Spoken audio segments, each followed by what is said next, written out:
আসসালামু আলাইকুম। Hello viewers, কেমন আছেন সবাই? আশা করি আল্লাহর রহমতে সবাই সুস্থ আছেন, ভালো আছেন। আজ পাকিস্তানি কড়াই চিকেন রান্না করতে চলে আসলাম।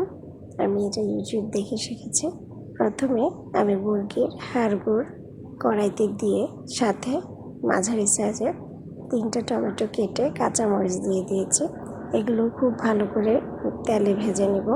মুরগি থেকে যতটুকু পানি বের হবে বা টমেটো থেকে যতটুকু পানি বের হবে সবটুকু পানি আমার শুকিয়ে নিতে হবে। তারপর দিয়ে দিব আদা বাটা, রসুন বাটা।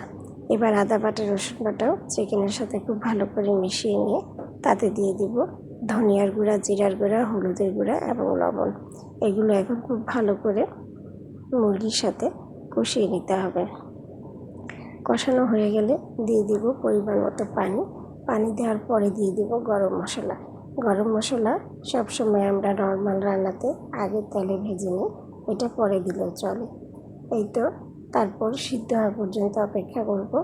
আর দিয়ে দিচ্ছি 1 টেবিল চামচ পরিমাণ লেবুর রস। লেবুর রস না দিয়ে এতে টক দইও ব্যবহার করা যায়, সেটার ফ্লেভার আলাদা রকম আসে।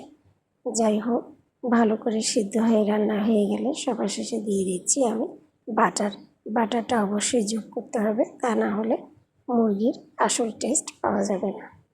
সবাই ভালো থাকবেন। আজ এই পর্যন্তই। আল্লাহ হাফেজ।